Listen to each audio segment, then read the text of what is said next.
14th Annual Ashland Independent Film Festival kicks off Thursday, April 9th. More than just access to film, festival goers have access to the filmmakers themselves through forums, Q&A sessions, and a variety of other events throughout the weekend.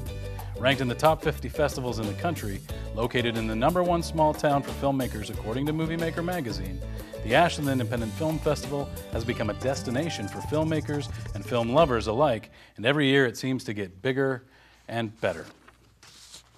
Welcome. Tonight we preview this year's festival and highlight some of the films and people that headline the 2015 Ashland Independent Film Festival. I am joined tonight by Joanne Feinberg. She's the Director of Programming for the Ashland Independent Film Festival. Hi, thanks for coming in. And Wendy Connor, she is the Director of Operations and also a programmer, correct? Right, yes. Right. Hi. And we'll get into a little bit more detail about, gosh, what does it mean to handle operations for such a big event? And also with us tonight is SUU film professor and a juror this year, correct, for the Ashland Independent Film Festival, Andrew Gay. Well, thanks for having me. And you're going to be juring short docs, correct? Yes, short docs. Excellent. So you'll have your work cut out for you in there. Now, we want to go through this evening and talk about many aspects of the festival. We want to talk about kind of the history and legacy of the festival. It's changed a lot since its inception. The first year was 2001. 2001. And about how many films were programmed in 2001? Just ballpark. Yeah. Probably about 50 or so, yeah. 50. Right. 2001, it was all volunteer run. Everything? Everything. Through until 2004, I think, is the first time they hired a part-time executive director. Wow. But otherwise, completely volunteer run. And we still depend greatly on volunteers. That's part of Wendy's job. But were either of you there in 2001? No, but I did hear that the box office was like in the back of someone's station wagon in front of the varsity. That's kind of how grassroots it was. That's how we operated. And all the films were played out of the varsity at that time. They were. So we have expanded venues quite a bit, as well as staff and number of films. Great. And submissions. I would say that's one area. I do know we had, when I started in 2004, maybe 250 films were submitted to the festival that year. And this year we had 1,210. So filmmakers have really, find us a place that they want us to see their new work. They found us. Almost 1,000 more submissions this year than It's true. since the inception. Right, and a record number of selections. So we have 98 films this year. I've been attending the festival for a number of years. I haven't attended a lot of other festivals, but it seems like the caliber of filmmaking has always been pretty high. And in fact, I even reached out to a filmmaker that I met in 2007 because I'm still so impressed with the film, and I can't find it anywhere. And I just want to say, gosh, it was great. But do you feel like the caliber of filmmaking has really improved, or do you feel like it was strong then, and it's just the breadth of it is bigger, but it's still really strong submissions, or are they getting just much better? I think across the board it's gotten stronger. I think it was strong then, and we've really actually improved quite a bit. Our submissions are stronger overall, and we've just been able to attract more films because the word has gotten out of what a great town this is to come to, and how respectfully we treat the filmmakers who come here, and the great programming that we have. So filmmakers really want to screen, and we have many more choices, I guess I can say, available to us. More venues. For programming, more venues. Events. So now, it sounds like we're seeing filmmakers return. They want to come back. Absolutely. And there's some filmmakers returning this year, right? There's many. We have a lot of alumni returning, some really well known. We have a number of filmmakers who've received awards here in the past. So Barbara Koppel, who got our Lifetime Achievement Award last year, is coming back with her new film, Hot Type, 150 Years of the Nation. We have a new film by Albert Maysles. Sadly, he passed away a few weeks ago. We didn't know that when we got the film, but so we now have his last film, Iris. We have a still. I don't know if we can bring that up, but sure we can. A really beautiful film. So we're There it is, about a fashion maven in New York. She's 94. And that's his newest film. This is his latest film. Yeah, he literally just passed last week, or was it the week before? Yeah, about 10 days. And oddly enough, it was the grand re-release of one of his most famous films, Grey Gardens. Grey Gardens, and he passed the same day that was re-released. Yeah. So tremendous growth, and that means also you've expanded into other venues and things like that. Wendy, what does that mean for just wrangling all these people? Well, yeah, I think we're going to be in our third year at the Ashland Street Cinema, so we've added a whole new volunteer team there. Part of my job is corralling over 350 volunteers who help really put the whole festival on. We couldn't do it without them, from everybody from screeners to transporting filmmakers to serving food in the hospitality suite. It's just a remarkable community event, and we have many, many returning volunteers. How many volunteers? Right now we've got 363. Wow. Yeah, it's That's fabulous. huge. It's like it's like a little town. Yeah, it's well, sort business of just starts right up for the. Well, I'm sure the volunteering happens way in advance. There's a lot of screening and things like that. And we have volunteers that have been with us since the beginning, the first festival, and keep coming back every year. They're like family and like staff, really. They know their jobs so well and really look forward to kind of participating. It's great. The ground level founders, in a sense. Yeah. They're always there, Yes. pitching in and helping out. Absolutely. Now, I want to ask Andrew a question, because he's got a broad amount of experience with this, both submitting films to festivals. Is this the first festival, or maybe major or non-academic festival, that you've juried before, or have you juried other festivals? I've juried a couple of other festivals. I think this is the largest one where I've been a member of the jury, and the most established, one that's been around longer. I've participated in lots of films as a filmmaker and doing panels and things like that. So it's been great to sort of be on the inside of a larger, more established film festival this year. It's been a lot of fun. And you've come to us from Florida. How this will be the first year you get to see the Ashland Film Festival, but knowing that it's over 90 films, a few different venues spread out over it's a 5-day festival.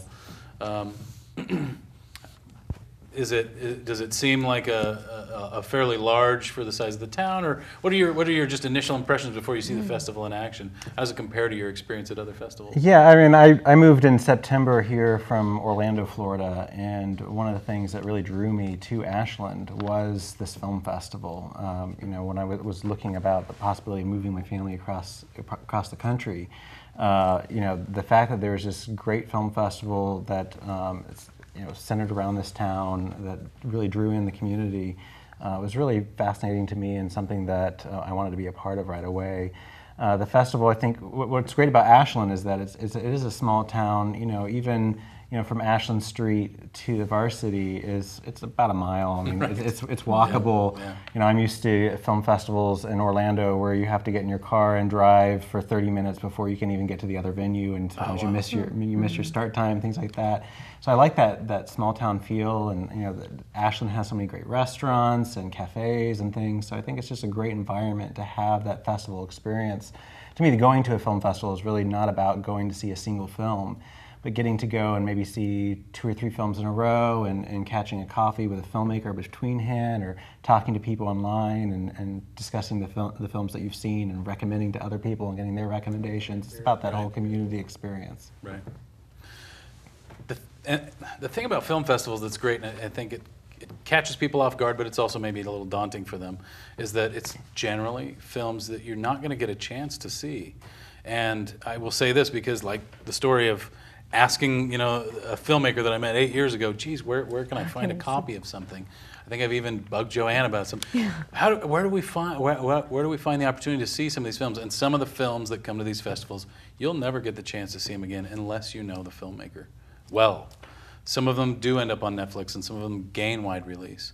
But it's a rare opportunity in some cases, because these films are making the festival circuit. And I feel like that's something you do have to grab hold of. And so going to the festival and seeing those few films, and then getting the chance to share that experience with other film fans, and maybe even talk to the director. Now, a lot of these screenings have some member of the production team or the director, producer, writer, or cast or crew present. Absolutely, and I think that's really what makes a film festival different than going to see a film at a theaters.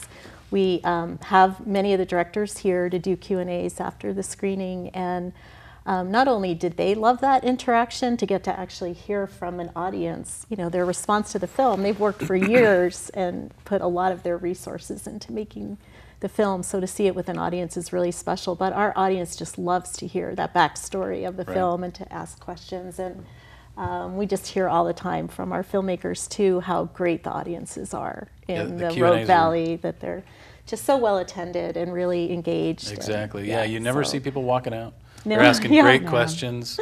And yeah, that's free feedback for the filmmakers. You don't have to pay a focus group or they're something. like, I've got to go to my next screening. That's why they're leaving, but otherwise most people stay in the theater. Yeah.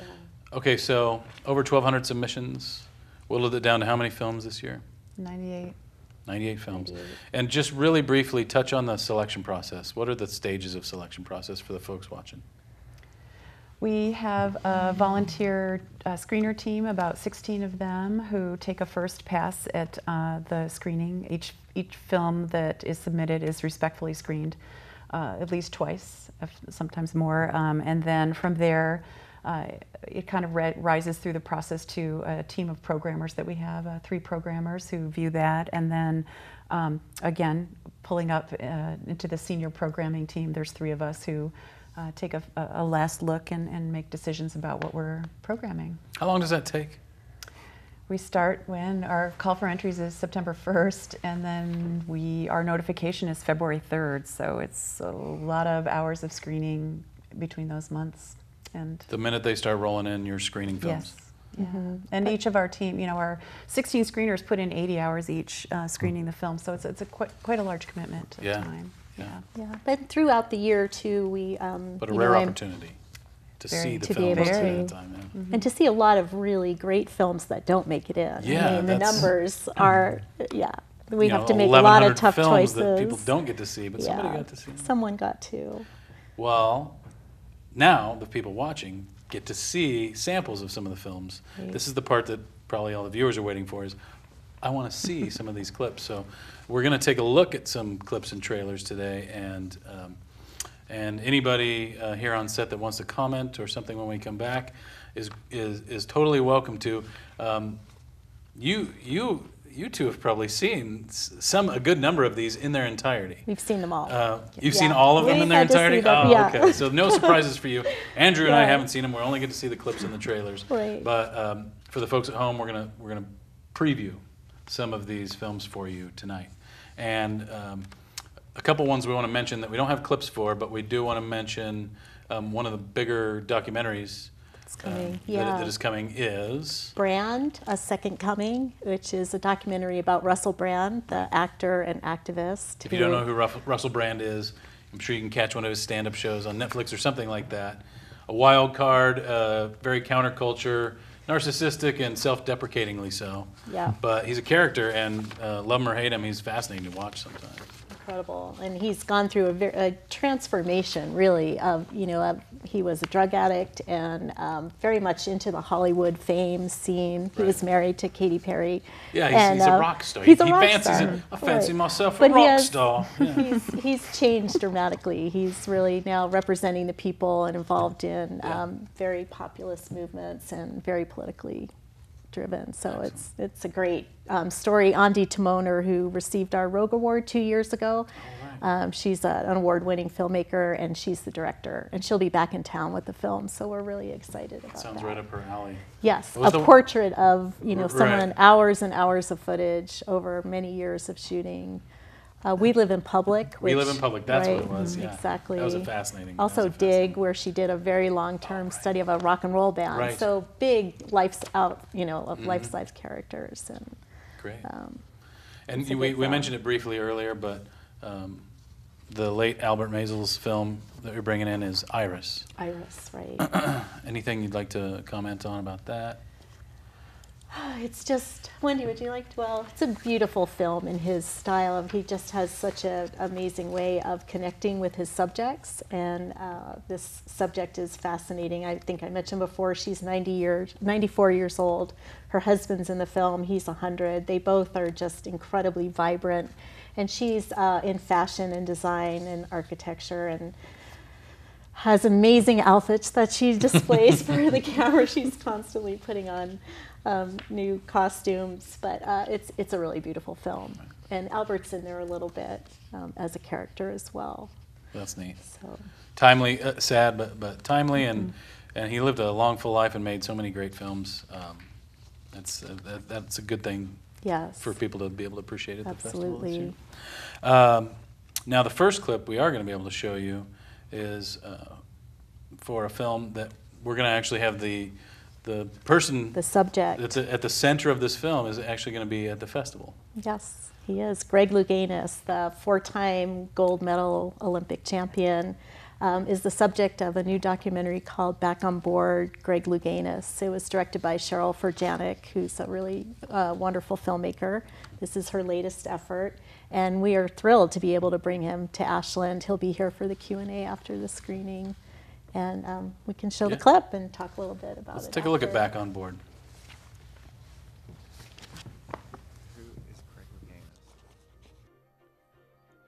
Who is Greg Louganis? I don't know.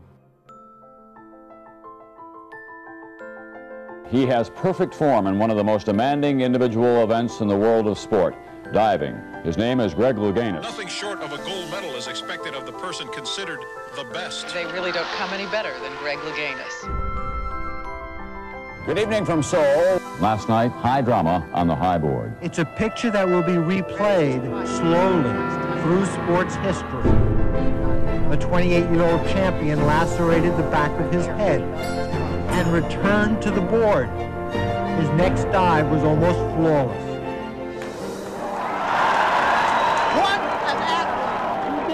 Louganis wins his second gold medal of these Olympics, becoming the first man to win both the platform and the springboard competition in 2 Olympic Games. I knew in my heart that those were my last competitive dives. I think diving's been good for me, but it's time to get on with my life. The medals aren't going to keep you warm at night. After that, it was really important for me to be able to tell my story with dignity. My name is Greg Louganis. I'm gay, and I'm HIV positive. Why are you doing it? I wanted people to understand that HIV and AIDS is not a death sentence, and you can achieve. You can even win Olympic medals. Had he been a straight athlete, he would have made millions. Why didn't you get the endorsements? Why aren't you more successful? It doesn't matter. Oh, dear God.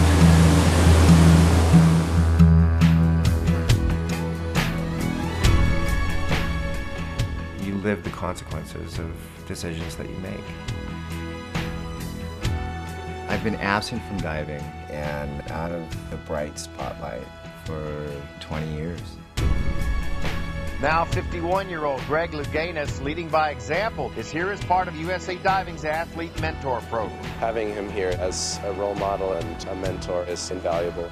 It's been great to come back to diving. I feel welcome. Congratulations. I feel welcome back. I didn't expect to be here this long. I didn't think I would see 30. But now, after all this time, I'm still here, and I feel better than ever about who I am and where I'm at. What the public saw was pretty incredible, but what was going on behind the scenes was, I think, even more incredible. Wow. Now, Greg is going to be available for Q&A after the films. And so right. the folks will have that instant experience of the film and the attachment of that, and then interacting. Be able to, yeah, ask him questions after the film, which is exciting. Fantastic opportunity. Yeah, that's playing Saturday of the festival in the Armory, so our big venue, lots of seats available. And we'll be giving Greg our Rogue Award at the screening. That award to honor, he really went through quite a transformative journey in the process of this film and his life, and so we'd like to honor you know, the inspiration that he's become. He's mentoring a whole new generation of divers, and it's really an exciting process. So we're looking forward to that. We're really looking forward to it, yeah. Excellent. So let's move on to the next film we want to preview. And this is called The Hunting Ground. This tackles a pretty sensitive subject, and it's kind of is it kind of a follow-up film for the filmmakers in a sense, or? Yeah, I would say that's true. The filmmakers are Kirby Dick and Amy Ziering, are the same team who directed The Invisible War, which played at the 2012 Ashland Independent Film Festival, which was an expose on, you know, rape in the military, and this we're now rape on campus, right. And quite I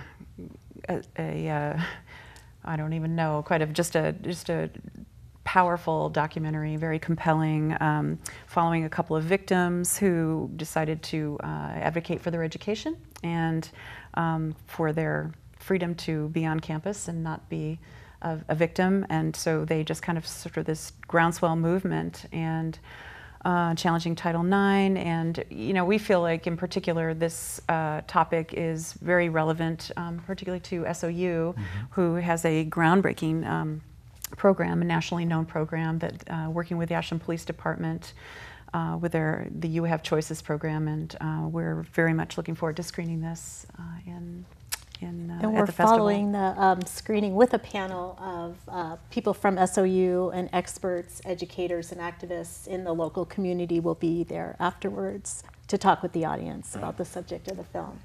So that should be exciting. Let's take a look at this clip from The Hunting Ground. I got a call from the Dean of Admissions asking if you were to get into Harvard, would you accept? And I said yes, because I knew my mom would kill me if I said anything else. The first few weeks, I made some of my best friends, but 2 of us were sexually assaulted before classes had even started. I went to the Dean of Students' office, and she said, I just want to make sure that you don't talk to anyone about this. They protect perpetrators because they have a financial incentive to do so. The problem of sexual assault on campuses is enormous. I think it's fair to say that they cover these crimes up. There's a lot of victim blaming. He lectured us about how we shouldn't go out in short skirts. They told me, despite the fact that I had a written admission of guilt, that what I presented to them could only prove that he loved me. They discourage them from going to the police. If it goes to the police, then it's more likely to end up as a public record. Universities are protecting a brand. Campus police cannot contact an athlete. He won the Heisman Trophy with his DNA rape kit. Just sit down with the students and ask them, where are the hot spots? SAE, sexual assault expected. The second most common type of insurance claim against the fraternity industry is for rape. Her rapist's name matched the name of 2 other cases, and he was allowed back on campus. The message is clear, you're not gonna win. We started seeing, you know, what was happening at campuses across the country. Hi. Why has no one connected the dots before? These students went from sexual assault victims to survivors and now activists. My name is Carolyn Luby. My name is Alexa Schwartz. My name is Ari Mostov. This is a national problem. We are fed up! I was getting threatened. It was working in their favor to silence me, and I was terrified. I thought if I told them, they would take action, but the only action they took was against me. We've got a lot further to go.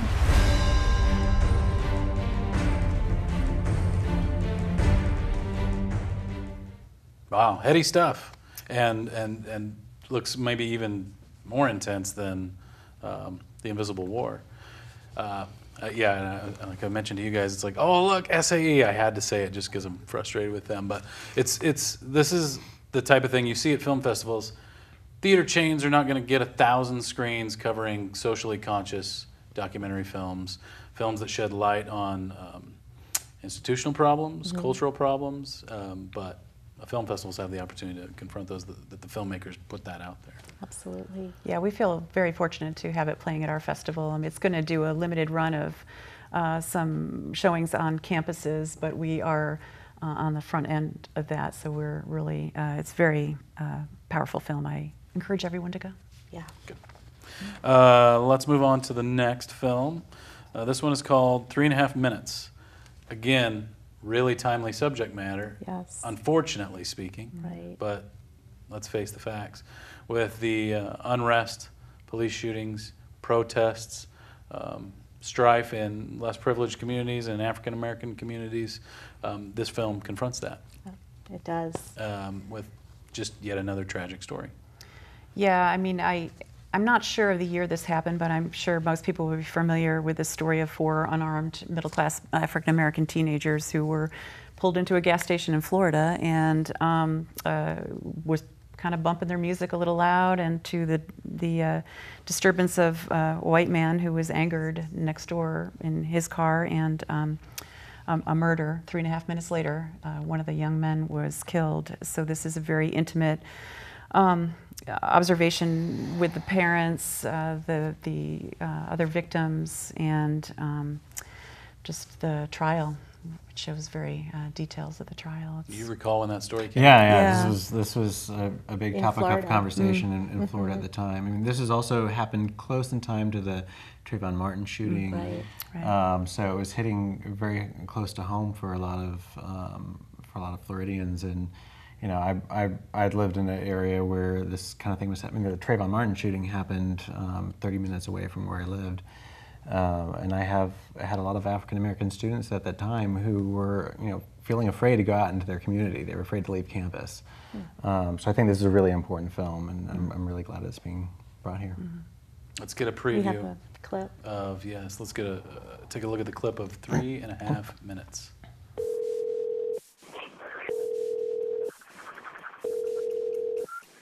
Fire rescue Carter, the address of your emergency. I'm at the gate gas station. Shots fired in the parking lot. 2 black males stepped out. Came from the red SUV. I don't know if they were trying to stash something. The person driving the vehicle was the one shooting out of the vehicle. It was like pop, pop, pop, pop, pop. Second, we heard pop, pop, pop, pop, pop, pop.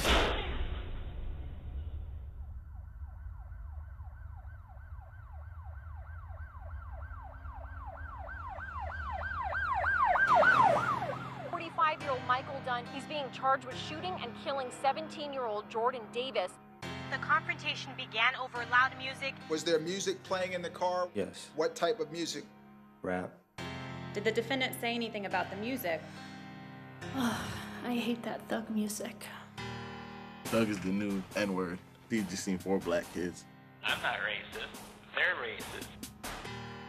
Michael Dunn is claiming self-defense. Jordan Davis threatened Michael Dunn. He goes, "You're dead, bitch." I look, and I'm looking at a barrel. This is about the right of everyone to protect themselves, protect their family. Under the law, it's justified. I said, "You're not gonna kill me, you son of a bitch."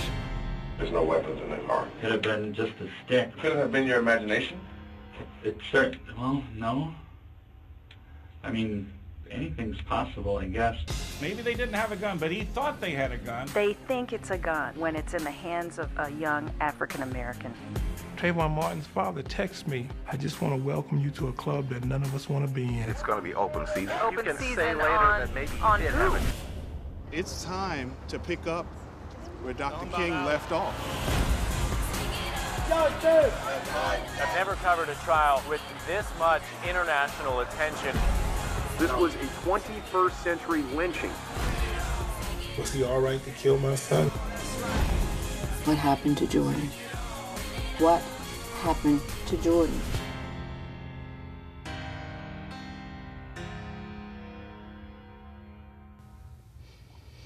Well, once again, strong content and confronting audiences with problems we face, and nationally, the whole nation. But also a chance, I think, to really go in depth behind the headlines that we all see, and see the real people behind these stories, the lives of the parents who've been devastated and his friends, as well as the murderer. Well, and that's where filmmaking and long format are valuable, and getting beyond, like you said, just sound bites and what flashes the news or what people are throwing out in a Twitter feed, and the message changes and then it's lost. And it's easy to forget, exactly. And we really can't forget these stories if things are going to change. Right. Yeah, that's not lost on me is the in-depth aspect of this kind of storytelling. This is really true journalistic stuff, and yeah, it's an important craft. we're going to take a step away from the documentary aspect, which is traditionally a really large part of this festival. I would say it's more of a documentary festival, maybe?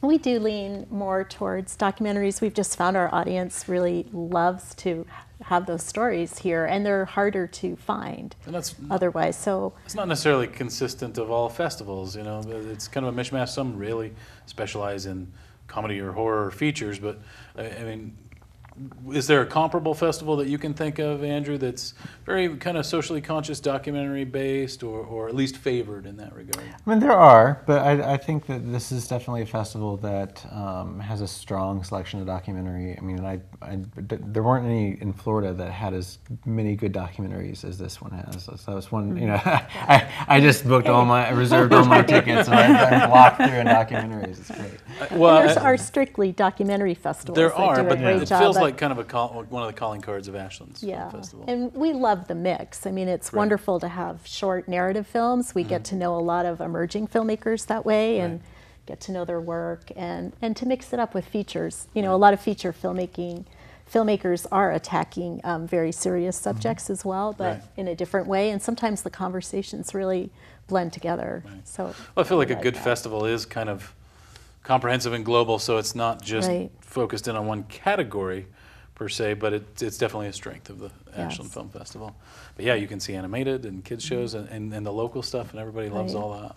I like the variety, but the documentary is very strong. But now we're going to take a look at a feature, and the feature is this the real world? From Australia. And that's an Australian film, right? From Down Under. If I could do an accent, I would. But, yeah, this is a really kind of a dreamlike, almost surreal coming-of-age story. 17-year-old, pretty whip-smart, intelligent guy, kind of trying to navigate the teen angst, love, rebellion, you know, all that stuff that we've kind of all experienced in some way or another. But this is quite a very sharp and compelling film. We can roll the clip. It has to be done right. If this was the real world, your friend's life might depend on it. Want to save my life? Well, have you been causing trouble again? Is it something you I told you no. Tell me, no bullshit. Mum, it's you just nothing. tell me straight. No, like you say, I'm just settling in and I screwed up. I'm trying to help you to become something, Mark. But you have to help yourself. You've taken a backward step this year. And you're too smart not to know that. When they call, I have no idea where you are. Will you give me a break? I'm doing the best I fucking can. Kids, drive me insane. Will I walk with you to your place? It's the opposite direction. Doesn't matter. Get a job. Do something else with your life. God. So how you doing? Not too bad, you know.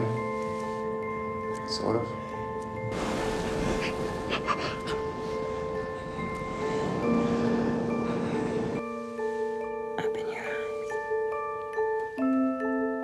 Why is this so complicated?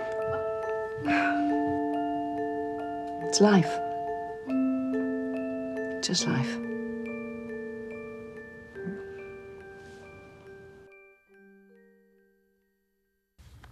Wow, that looks great. I like the features at the festival. I kind of actually lean features. I don't know why. I like the features. That looks that looks good. Every year I find one or two features that I'm wanting to show friends and family or my wife or something that didn't get a chance to go to the film festival. So is there a system in place when those films do get wide release, or is there a way to like let members know or anything like that? We do try and keep our newsletter email list up to date. We post a lot on Facebook. There's lots of ways now to really track filmmakers through their Facebook pages. They're all pretty media savvy with websites.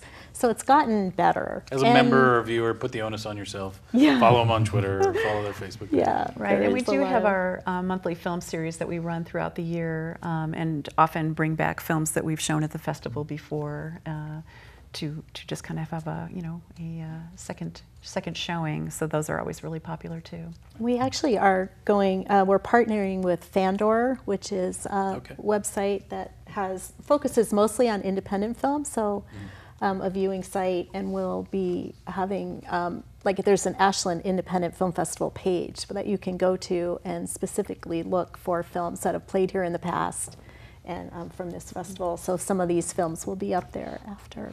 Right. And we'll have a lot more information about that in April. Great. Next feature, Echo Park. Echo Park. Right. So Echo Park, takes place in Echo Park, LA. It's the story of two people who come together across some cultural, economic, and racial boundaries. And the lead actress, Sophie, is played by Mamie Gummer, who is Meryl Streep's daughter. Fantastic in her own right. When you see the clip, beautiful. you'll say, "Oh, that's Meryl Streep's daughter."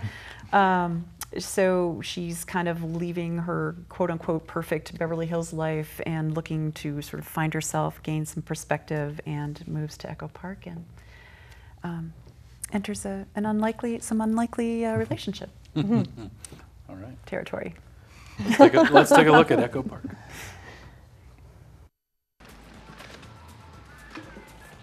You know this?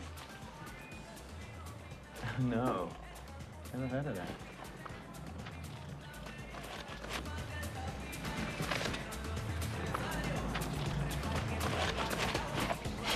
Excuse me. You need to buy this album.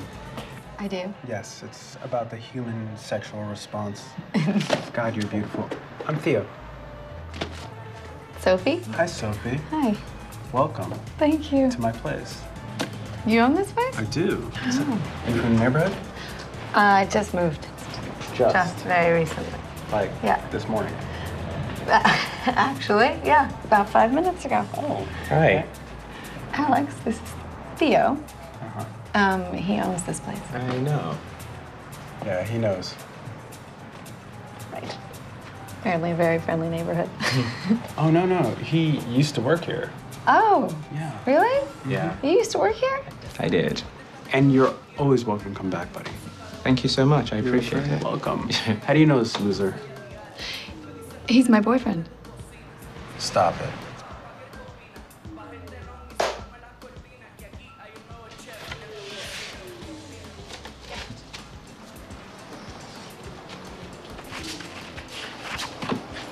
Human sexual response. Mm-hmm. Are you hungry, boyfriend? Yeah, I am hungry. Great. Let's go eat something. Bored. Looks good. I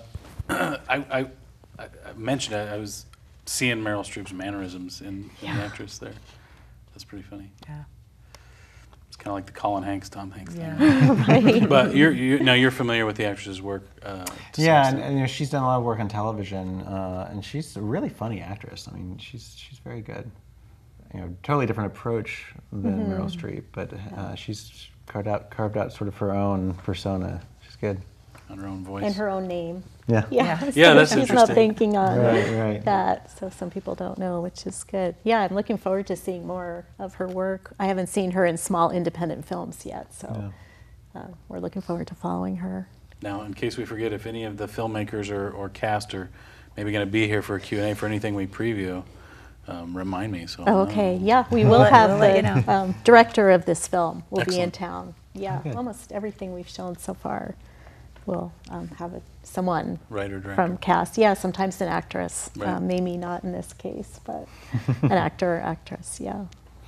Okay, now one of the films that Andrew gets to scrutinize and judge during the festival is A 1-Year Lease. Right. We have several shorts programs. Those who have been familiar with coming to the festival, we have short documentaries, we have short stories, which are narratives, and of course animation shorts along with family as well. And this year we've added a shorts program we're calling After Hours. It's a combination of shorts and docs, and it's some of our more edgy short material that's going to screen in the 9:30 block on Friday, Saturday, Sunday, and Monday in one of the smaller theaters. This film in particular, 1-Year Lease, is one of our short docs in that, the short documentary program. Not the edgier one, but the short doc program, and the one in which Andrew is a juror. So we can take a look at this clip. Sounds good.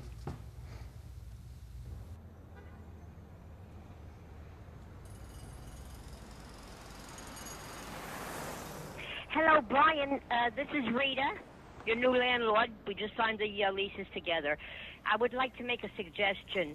Why don't I feed Casper the ghost? Casper the ghost. Why don't I feed Casper? Okay? I'm willing to do it. I know how to take care of cats, change their litter box and all that jazz. I'm willing to do it for you while you and your roommate are out of town. Cat lover. Now, I hope I have the right young man. Okay, thank you. Now, I read about this, and I want to see this. I want to see this one pretty bad. It's very funny. Unfortunately, she's not attending. Right. Rita's not coming. Rita's not coming. Yeah, just a collection of these messages. Yeah. I don't know if I should ask this because I don't want to give anything away to any filmmakers that might see, but the film's already submitted. When you're judging films, like, is there a specific rubric or criteria you're going to go with? You go with your gut. Is it all? I mean, what?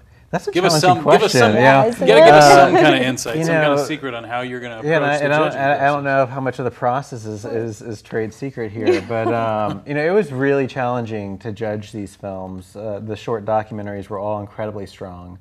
You know, I'm always nervous when you're asked anytime to view a set of films and decide which one's because. The best. But it was really hard, and so you know I can't really say much more than that. But you know, I think each of these films either had a really compelling story or captured a character in a way that I had not seen before. I mean, and this is one example. I've never seen a film that takes this kind of format to reveal so much about a person who we never actually see on screen, and it's just really a powerful character portrayal, which I think is really cool.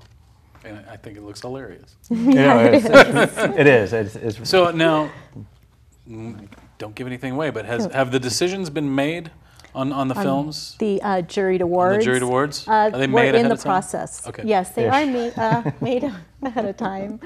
We have an amazing panel of juries in many different categories, and they're industry people, previous filmmakers, distributors, a really great mix of experts. I already had that. I always had the impression that, oh, well, they're watching the films at the festival as well, and everybody's making a decision, but.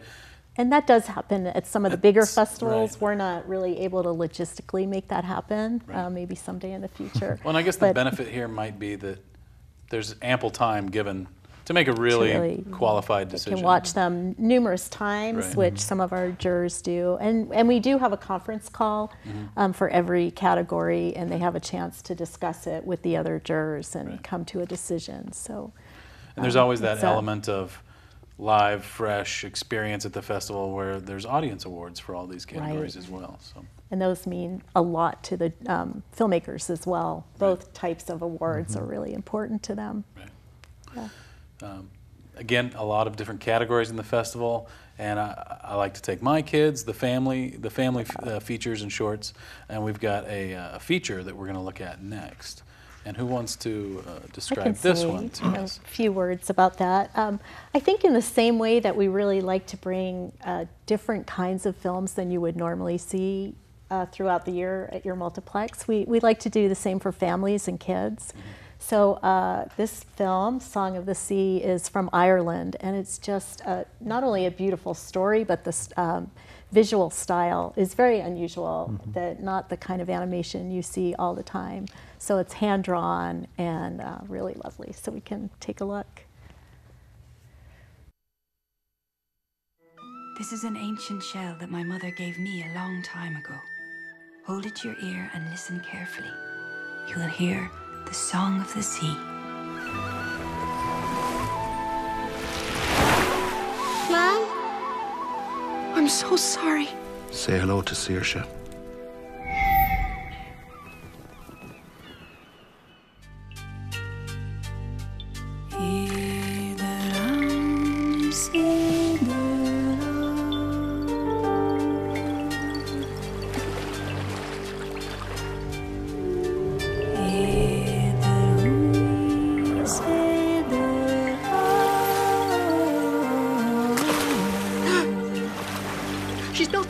In this awful place. Ugh, Granny. She's going to try and make us move to the city again.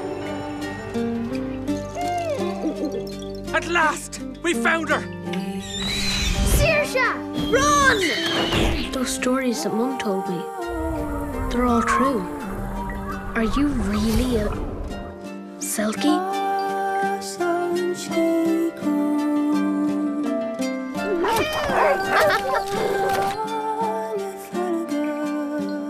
What's happening to you? All of us are connected, and we'll all share in our fate. I have to find her.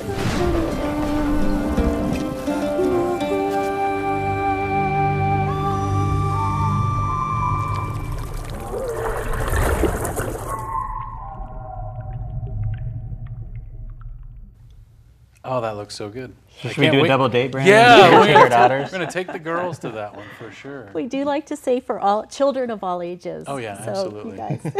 Well, mine being 5 and 8, and how old are yours?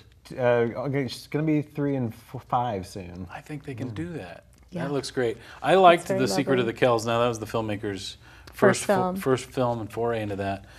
Very distinctly styled on the last one, and I think I liked it more than my kids, with the really kind of traditional, some Celtic artwork almost into every frame. But this one appears to have so much more depth, not only to the scenery and the frame, but the story as well. Character development There's much more is character strong. development, so that one fascinates me. I really look forward to that. And the music is really beautiful. It looks like a great family feature. It is. And we also have a whole program of shorts for families geared towards kids. And those are great because short attention span, short films are perfect. Lots of them. And they're from all over the world as well, including films made by student filmmakers in the Rogue Valley and counties around Northern California and Southern Oregon. The launch competition. The launch competition. So we include those, some of those in the family program, and you can see some of those in the locals only program as well. So that's a great, adults love that program as much as kids, but it's beautiful. We have a clip from one of the films. This one's a U.S. animated film, so a different style, but also I think equally as beautiful and rich in its animation style as. Yeah, the shorts are fun, and the great thing about a short program ticket basically is you get to see 5 or 6 films, and sometimes good filmmakers can tell a whole story. 5, 10, 15 minutes. Yeah, I really feel like if you've never been to a film festival before, the best way to start is to go to a shorts program. Yes, because you get to see so many different kinds of filmmaking, so many different approaches, so many different stories, and it really shows you, wow, because you can't go see shorts programs anywhere else. Right. Another unique thing about a film festival. Yeah. You won't get another chance to see these unless maybe eventually they feel like they're going to share it on YouTube or Vimeo, but that's not where they're at now. This is the only way they exist.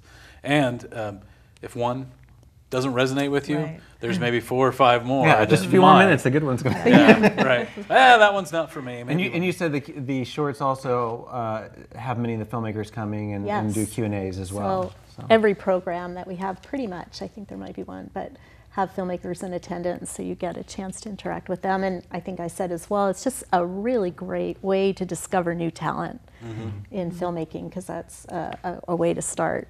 Easy, more easily. People start with a short and do 5 a years wonderful feature. Down the road, they have a huge feature, or maybe they're writing your favorite TV series or something like that. So this family short is called The Dam Keeper. Right. It was nominated for an Academy Award, and it plays in the Family Shorts program. Let's take a look. One of my favorites.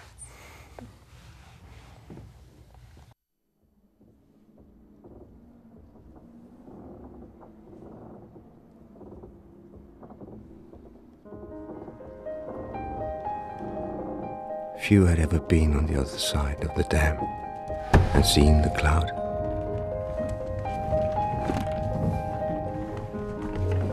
A blanket of filth. It suffocated everything. Every 8 hours, the dam required a wind-up.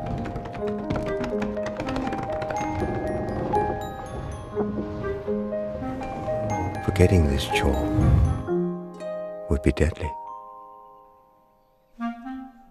I was the dam keeper. That's kind of mysterious looking. Yeah. Be good. It's a good story. Good Beautiful moral at the moral, end. yeah. My daughter loves pigs, so I think she'll like that. and I didn't mean to imply making a short is easy. It's No, definitely a really it's difficult harder. endeavor. In some ways it's harder, but sometimes a little bit less time and resources involved. Sure. So it's a good way to start your Probably filmmaking. settling on the story, boiling down a concept. It's maybe the most difficult thing. Less resource intensive, but often more challenging. That's all I meant. But agonizing over the story. In telling a good story exactly. in a concise. I've made both short films and a feature, and the shorts were much harder to solidify the storytelling. Yeah, absolutely. Such a challenge.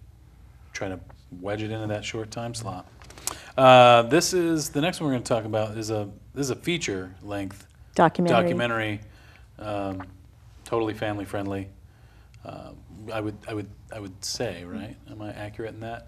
And if you remember the news story about the Bat Kid, terminally ill boy whose wish was to, be a superhero and fight injustice and fight crime, and the folks that made that happen. Let's take a look at Bat Kid Begins, the wish heard round the world.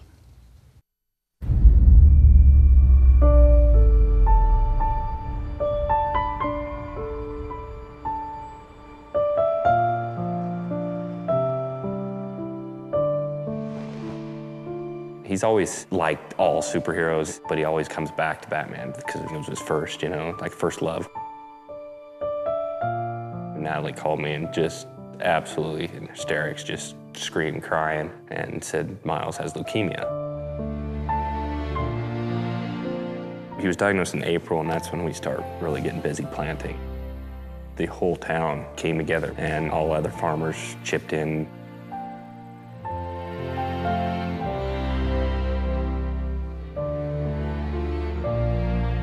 One of his doctors told us that with his disease, they just become like a fighter. They have to be. They fight for life. And so I think he sees the good versus evil battle in superheroes and just relates to it.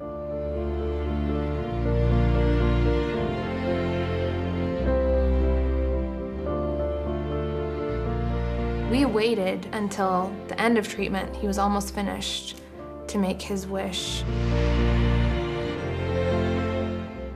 When we're going about doing a wish, it is whimsical and thinking about what would wow that child and give them an experience that gives them a little bit of their childhood back that's been robbed. So we decided to turn San Francisco into Gotham City.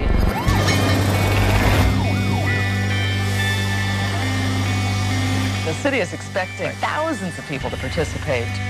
With panic at every turn or every phone call going, who's calling now? Adam West on line 1, going, okay, right, that's normal.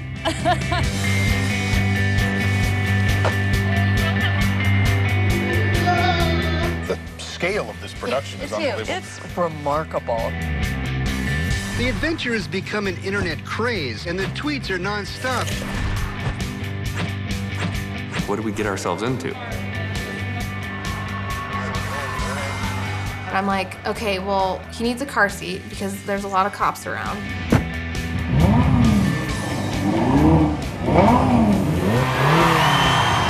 People were going nuts. I mean, seriously, it was like Brad Pitt just walked out. I was like, oh, there he is.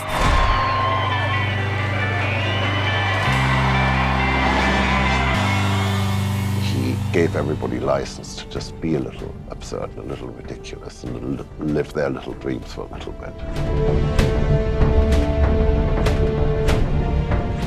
One thing that struck me was how many people were holding up signs saying, "Save us, Bad Kid."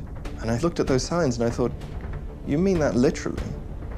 In helping him to live this dream, we were saving ourselves.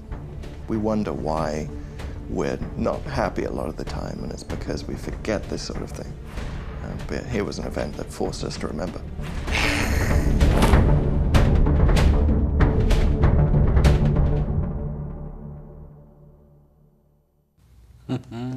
Bat Kid. That is charming, and I need to correct that the boy, he wasn't terminally ill, but it was a very dangerous form of cancer, and I wasn't sure what the prognosis was, but this is something that's going to help him realize a dream, and hopefully in the process some healing there.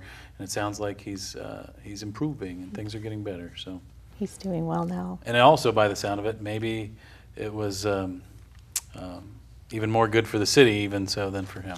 So That's true. Definitely an example of the best of social networking, you know, and connecting the world in this wonderful endeavor. Now, real quickly, I want to touch on a few things. This festival is not South by Southwest, so there's not all these concerts and crazy conferences and all this stuff going on. It's very film-centered, but there are a number of film-oriented events going on throughout the festival, and some of them are talkback forums. Mm-hmm.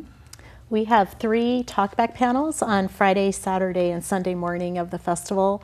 They're free admission. You do need a ticket, but there's no charge. And we look at different subjects that kind of emerge through the films that we select each year, and have a little more in-depth time with our filmmakers to answer questions and to talk about their films. We're doing one on diversity this year, one about subject matter, choosing the subjects of documentaries and how important the relationship between the documentarian and their subject is. And Andrew is going to be a moderator of one of our panels if you want to talk for a minute. So we're going to do one about casting the location and how many films really use location as a character, you know, the sense of place. I know, you know, for me, having been on selection committees and things like that, that's something that always stands out to me in a film, when you get a real sense of place from it. It's an unused setting. Right. One of the films last year was built around its setting, in a sense. It was Pacific City, I think, in Jersey, because the place hadn't changed in so long. It enabled them to make a film that felt like it was a 30-year-old film, an 80s film. Yeah, and it always feels like a more anchored story when I know that that story couldn't be told anywhere else, right? And because there are those films that, you know, we see it with the film incentive fights between states and people trying to get one movie to move to another state, or so it's always nice to see those stories that really are so grounded in that sense of place. So we're going to be talking, so we'll be talking about that process with some filmmakers about, you know, how did a place speak to them, and how did a story arise from place. So we've got 3 talkback forums, of course, the opening night bash, which is always fun, the award ceremony, and right here in the studio that we're in right now, on Friday of the festival, there's actually going to be a workshop, filmmaking workshop with Rebel Heart Films, and so the public and students and all members of the community will have an opportunity to come in and have a workshop with the filmmakers. Right, they're a filmmaking team, Diane Bell and Chris Byrne, who made the film Obsoletia, which played here a few years ago. It's an award-winning film, really beautiful. Talk about sense of place. They shot it in the desert and really had amazing, it was a character in the film, essentially. But they have developed a really unique style of filmmaking. They have some really interesting ways of looking at distribution and collaborating with filmmakers, building teams where everybody works on their own films together, and I just think it's going to be a wonderful opportunity to hear from them. And they love teaching what they know and sharing the information that they've learned over the years. Great. So yeah, a variety of film-centric events. Again, no concerts, but film-centric events. But there are some music films, and we're going to show just a little brief portion of one real quickly before we wrap up, and it's The Sound of Redemption, the Frank Morgan story. Right, so Frank Morgan is one of the great alto sax players of all time, and also dabbled a bit in heroin to the point of incarceration. And you know, if anybody wanted to hear him play, they had to go to be at San Quentin. He played he was incarcerated there, but played some concerts there. Additionally, we're also going to have Kurt Cobain montage of Heck, which played at Sundance, and it's really the first fully authorized portrait of this rock music legend. So both of these music-centered films will be playing at the Armory, but here's a clip about the Frank Morgan story. 9953, Frank Gerald Morgan, arrested by San Francisco Police Department. Charge, unlawful use and addiction to the unlawful use of narcotics. Frank was a bank robber. He told me that he had stolen $1 million in a check-kiting scheme. He was good at it. I felt better when he was in prison and out on the street. We were all doing life on the installment plan. We were in and out, in and out, in and out. The LA musicians used to dedicate the late-night jazz shows to the greatest living alto saxophone player in the world, Frank Morgan. But if you want to hear him, you got to go listen to the Warden's Band in San Quentin.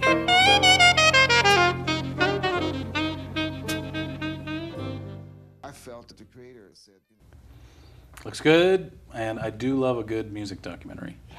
Well, we packed a lot into the hour. We've covered a lot about the festival. We've seen some fantastic previews of films. I want to thank all of you for sitting down in the studio today and helping us take a look at what's coming up. So Joanne, any last thoughts that you want people to take away as we are getting close to festival weekend? Well, there's a lot of films to see. It sometimes seems a bit overwhelming, but I would just say look at the program, choose something that jumps out at you that you love, and jump in to the festival experience. It's really unlike any other that you can have. Yeah, plenty of seats available in all the venues, and we'd encourage you just start with one. That's what I did, and now, from the Director of Operations, tips for festival going. Right. One film. What do you have to do? You bring your trail mix and you get in line, and chances are really good that you're gonna see a filmmaker and talk to them and be just a real immersive experience. And show up early. And show up early, at least 15 minutes before. Well, Andrew, thank you for being here. And thank you. You get to judge these things and really have some sway on this, so lucky you. A few of them. Right. Anything you're looking forward to in particular? Oh man, I just booked my whole 5 days. I'm seeing as much as I can. I'm going to everything I can go to. So I don't know. Excellent. I couldn't choose. There's some that I can't go to because I've already booked every slot, and there's just so many to choose from. So there's no shortage of great films. Right. Thank you. That's going to do it for us tonight. We hope you enjoyed the clips and got a chance to get a sense of maybe some films you'd like to see. Again, the festival is April 9th through the 13th. And before we leave you tonight, we are going to play one more clip, a little preview of the James Baldwin story. Help me with the title, folks. James Baldwin, The Price of the Ticket. The Price of the Ticket, which is not actually a brand new film, but a re-release of a classic documentary. And that's what we're going to leave you with tonight. So enjoy that look, and thanks for watching. Sometimes I feel like a motherless child, a long way from home.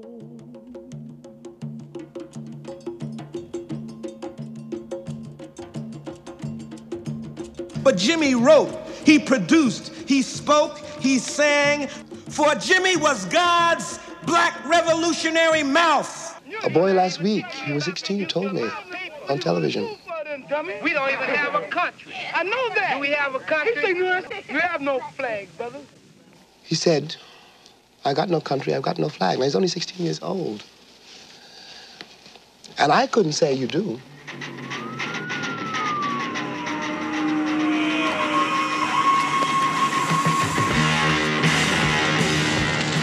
It is not a romantic matter. It is the unutterable truth. All men are brothers. It's up to you. As long as you think you're white, there's no hope for you. As long as you think you're white, I'm going to be forced to think I'm black. Another country is about blacks and whites trying to connect, trying to respect each other, trying desperately to love each other. I loved a few men, I loved a few women. And a few people who loved me, that's, I suppose, is all that saved my life. The world is held together, really it is held together, by the love and the passion of very few people.